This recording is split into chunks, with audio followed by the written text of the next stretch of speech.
Welcome to the Forum Legends podcast. I'm here with the Verus Forum from Chicago. Can you introduce yourself, your business, and how long you've been in this forum? Deb? Sure, I'll kick it off. So my name is Deb Venable. My prior business was designing and building trade show exhibits, but after I sold that, after 25 years, became an EOS implementer. So that's what I do now. And I have been with the forum for 22 years. Yeah, hi, I'm Ross Rockland, president of Rockland Manufacturing, third generation owner. It's our celebrating our 90th year in business this year. We manufacture and distribute industrial electronics products, typically portable products. I have been in the forum for 8 years. Yeah, my name is Pete Horvath, and I own Movetastic Moving Company, which is a moving, packing, and storage company based out of Chicago. And I've been in the forum for 13 years. Thank you all for sharing. Can you tell me each about your experience of initially joining a forum? What were your decisions in making some factors in deciding to join a forum? I'm going to go Yeah, for it, okay? I'm going to take my shot, Ross. Are you ready? I'm ready. I'm sorry. So when I joined EO, it was maybe 2 months after joining. The president of the chapter at the time, Tim Heitman, he told me that actually maybe he wasn't the president at the time, but he was a newer EO member, and he told me that he had a hard time getting placed in a forum. So he took me under his wing, and his goal was to get me placed. So he introduced me to a bunch of different EOers at one of the first events I went to, and I ended up meeting Kevin Taylor, who was a EO member and a forum moderator, and he invited me out to a lunch to meet the group. And I was super stressed out, and I didn't know what to expect. But from, I mean, I definitely wasn't confident at the time. But after meeting the group, they accepted me into the forum. Yeah, I had a similar experience. But I think taking a step back, I was looking towards EO for some guidance, some opportunities to kind of address some of the largest problems that I was facing within my company. At the time, my father was fighting cancer, and I kind of knew I was going to be sort of on my own. So I was looking towards EO for that additional guidance and various opportunities.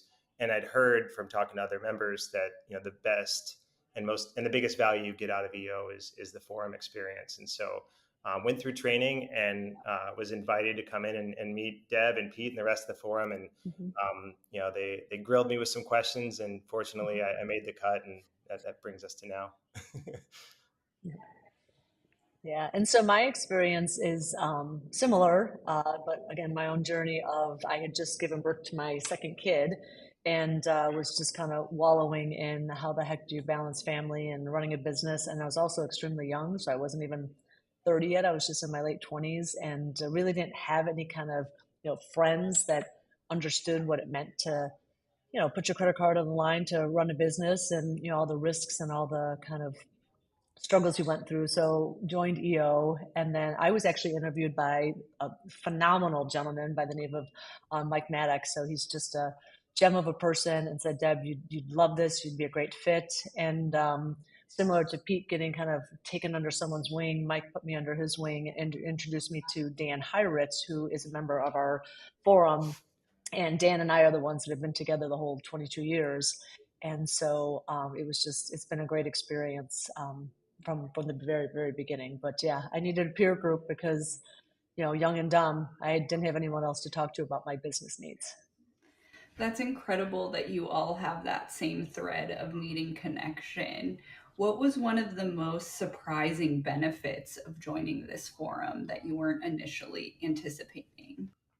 I think from my experience, I didn't mention when I first found the forum, it's because I was near disaster mode with my business. I was lamenting to my insurance agent at the time, who was an EO member, and he said, "You know what? If you need help with your company, I have a group that you should look at." And that's when I found EO. And what I didn't know, it was essentially group therapy. They really don't bill it as that. I jokingly call it AA for business owners, but it really is it's phenomenal to get so many experiences from other people that wear the CEO hat. And it's the only type of, uh, I don't know, only type of group I found like this. And so just getting like experience shares based on running a company there, and I don't have any other group like that. Yeah, I'll jump in to say that one of the most surprising benefits was just the different perspectives. So even though we have these great businesses that we run and they're similar, they're so different, but then also just the personal perspectives. I mean, our forum is very diverse from ethnicity to religion to business types to everything. And so I think for me, one of the kind of biggest surprise benefits was just learning so much more, not only about business, but myself and other people, and just, again, opening myself up to the whole world kind of thing.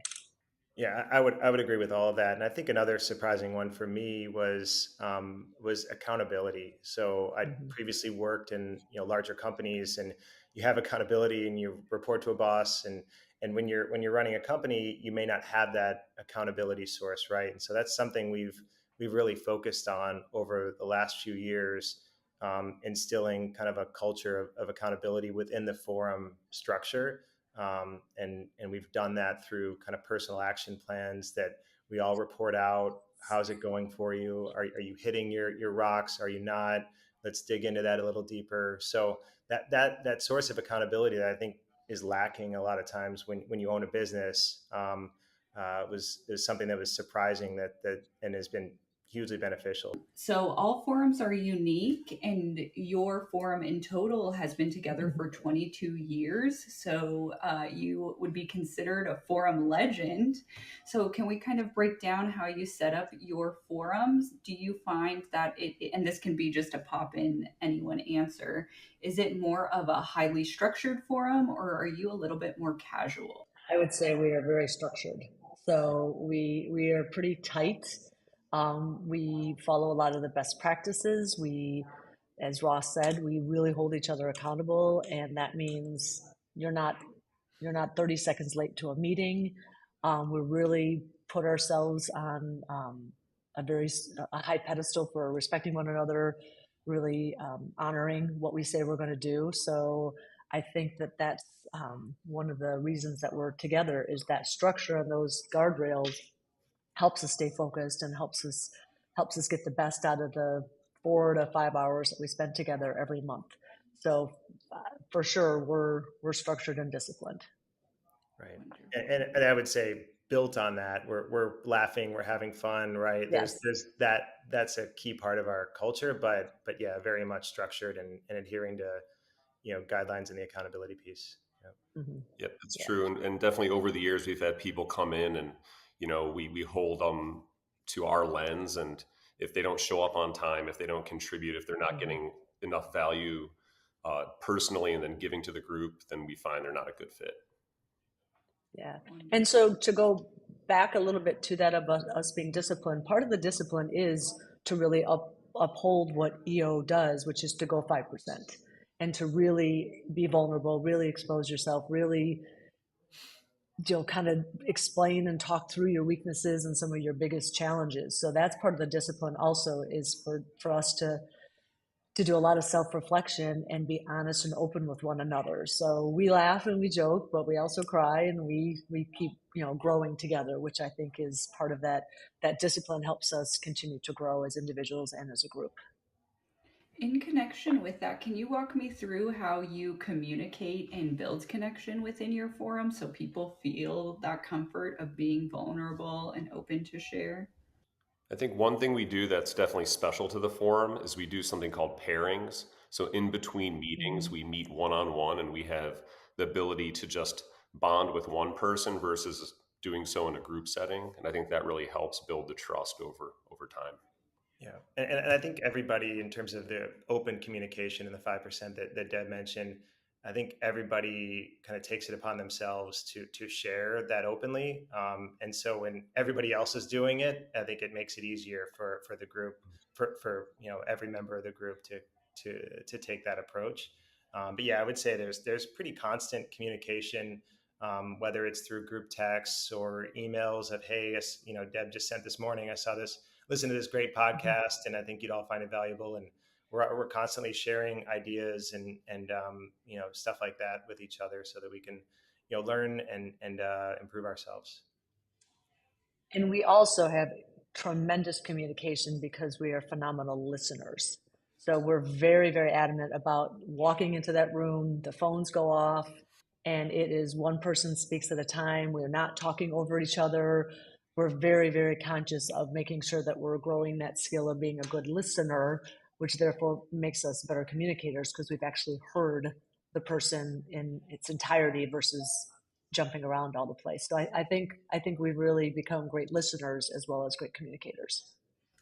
In addition to your one-on-one pairings and your monthly meetings, what other scheduled meetings do you have throughout the year for your forum?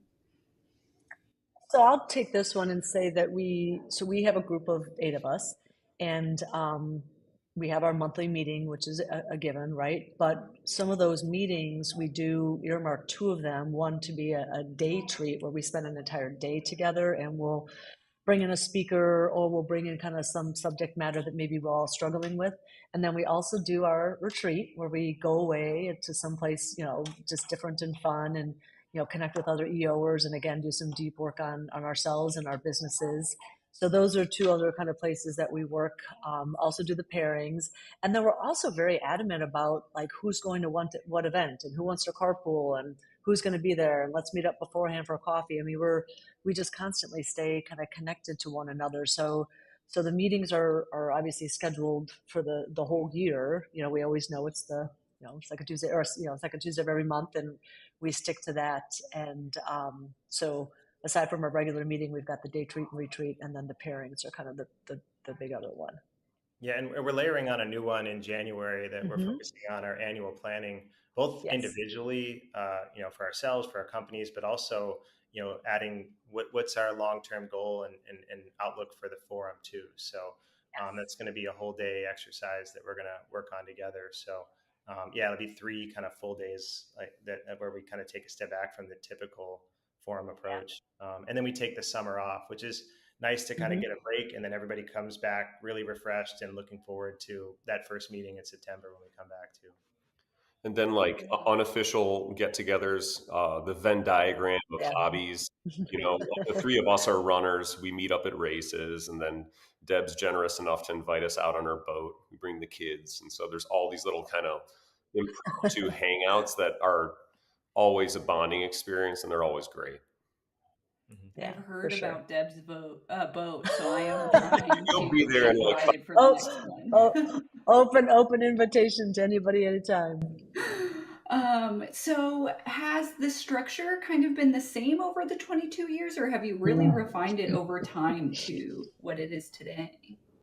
Yeah, I mean, I'm the longest, forum mate here in this podcast, and we are constantly working on ourselves, on the forum, evolving, changing, bringing new ideas, new, just kind of formats to the group, and it's kind of like if you think about it, it's kind of like a marriage, right? Like you have some kind of relationship with somebody, and okay, so you have little kids and then they grow up and then you're an empty nester and maybe now you have health concerns. Whatever it is similar to what we've been going through for 20 some years is we've evolved and we've changed and we've aged and you know marriages, divorces, parents passing away, all these different things I think have forced us to be not just so stuck with what did we do day one, but what do we need now? And then how do we best service ourselves as individuals and then the forum? So we're constantly tweaking little things here just to keep working on ourselves and working on ourselves as a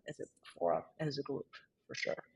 I think that's a really good way to put it, Deb. And then I found in my experience that EO has best practices on how to run the group. And then we have multiple EOS implementers that have great ideas outside the norm. And so we kind of like pick and choose and get a tailored forum methodology that we apply to our group. And we find out what works and what doesn't. We constantly tinker and tweak with it, which I think is really special to the group. So it's never really boring.